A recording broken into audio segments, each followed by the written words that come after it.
जय श्री राम जी, जय श्री राम जी। और राम को 14 वर्ष का वनवास दिया और भरत को राज्य तिलक की घोषणा करी।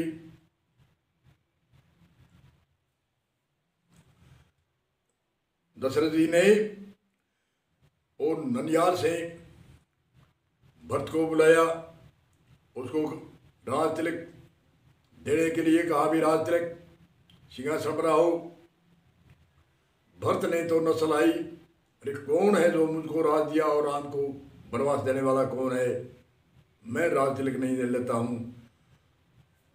उस समय में अपनी माता को कितना उसने ओढ़मा दिया है और पिता को ही कहा है और वशिष्ठ गुरु को भी कहा है, कैसे भी कहा है। फिर भी वशिष्ठ जी ने जो दशरथ के पुत्र, चारों पुत्र वशिष्ठ जी की आज्ञा मानने वाले पुत्र थे, जिस भरत ने उस राज को ठुकरा दिया और गुरु की बात की आज्ञा को उल्लंघन कर दिया और पिता की बात का भी उल्लंघन कर दिया कि मैं राज तिलक का सिंहासन जो ऊपर नहीं बैठूंगा और न ही मैं राजा बनूंगा, यह संकल्प मन में ही लिया और राम के पीछे गए।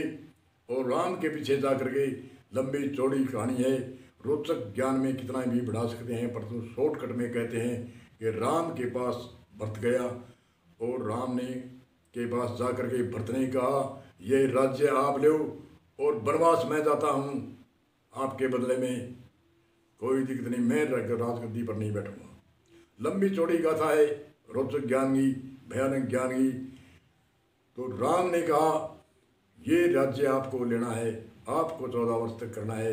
और भरत कहते हैं आपको करना है, मैं सिंहासन पर नहीं बैठूंगा, मैं गद्दी पर नहीं बैठूंगा, मैं राजगद्दी पर नहीं बैठूंगा, ऐसे भरत बोल रहा है। और राम कह रहा है कि मैंने 14 वर्ष का वनवास मेरे पिता ने, अपने ही पिता ने दिया है, उनकी आज्ञा का पालन करता हूँ, मैं राज नहीं लूँगा, न राज की गद्दी में लूँगा, न वापस जाऊँगा, क्योंकि पिता ने कहा उसकी आज्ञा मानता हूँ। मर्यादा पुरुषोत्तम जो मर्यादा निभा रहे थे और एक राज की गेंद बना रखी है, वो उसकी तरफ भगाता है, वो उसकी तरफ भगाता है। आज पैसे पैसे के लिए, टक्के टक्के के लिए मरते हैं, एक इंच के लिए मरते हैं, जो अपनी एक पाई पाई के लिए अपनी जान गंवा देते हैं। और राम और भरत की एक मर्यादा देखो, मर्यादा पुरुषोत्तम इसे कहते हैं, जिसने राज की एक गेंद बनाई वो उसके पास फेंकता है, वो उसके पास फेंकता है। आज तो एक भाई को टीट मिल जाए, कोई छोटी और एक छोटी टीट, और एक को जो बस चले तो उसको उड़ेल देता है, कैसे कर देता है, कुछ नहीं होता है दूसरा भाई।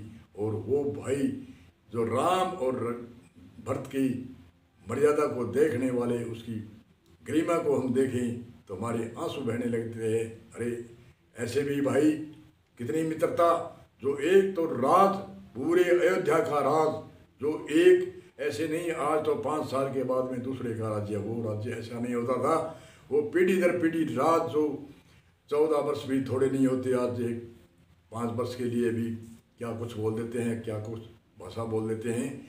तो एक राज की एक गेंद बना रखी है, एक भाई उधर फेंकता है, एक भाई उधर फेंकता है, और आज एक टक्के टक्के के लिए भाई भाई मरता है, टीट के लिए मरता है, राज सिंहासन के लिए, पद के लिए, प्रभुता के लिए और पैसे के लिए, क्या कुछ क्या नहीं कर सकता।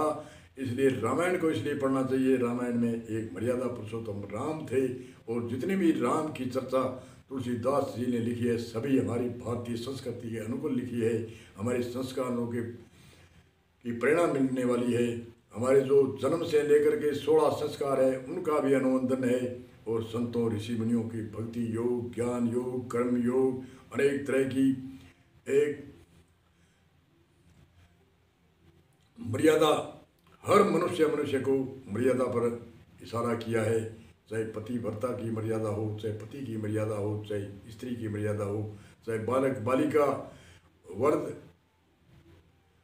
हो, चाहे जवान हो, चाहे सुहागण हो, चाहे दुहागण हो, चाहे बालक हो, चाहे बालिका हो, चाहे छोटा बच्चा हो, चाहे बड़ा हो, तो सब की मर्यादा एक रामायण में मर्यादा पुरुषोत्तम इसे कहते हैं। इसमें तत्व ज्ञान, आत्म ज्ञान, आदि आदि बताए हैं, वो तो एक बड़े गंभीर बताए हैं जो आजकल के कथावाचक हमें वंचित रखते हैं।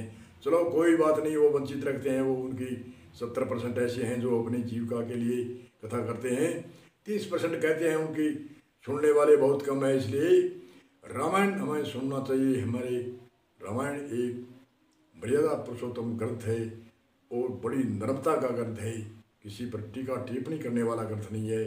जो टीका टिप्पणी करते हैं उनको मैं धन्यवाद हूँ, जो टीका टिप्पणी करते हैं इसमें नुक्स निकाल करके, जो गीता में रोचक ज्ञान, भयानक ज्ञान, यथार्थ ज्ञान, तीनों तरह के ज्ञान इसमें भर दिए। जो एक रोचक सुनता है और रोचक में कुछ कहा जाता है या कथावाचक कह देते हैं उसको पकड़ लेते हैं, या रोचक या भयानक, ये दो ज्ञान एक ऐसे हैं।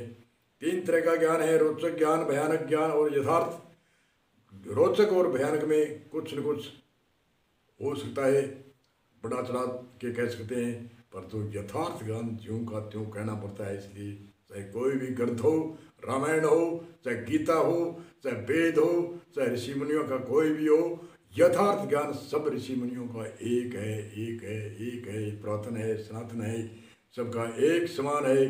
इसलिए यथार्थ ज्ञान को ऊपर हमें आना चाहिए। रोचक भयानक पर टीका टिप्पणी हम करते हैं तो हमारी नालायकी है, जो मर्यादा पुरुषोत्तम की अवहेलना करते हैं।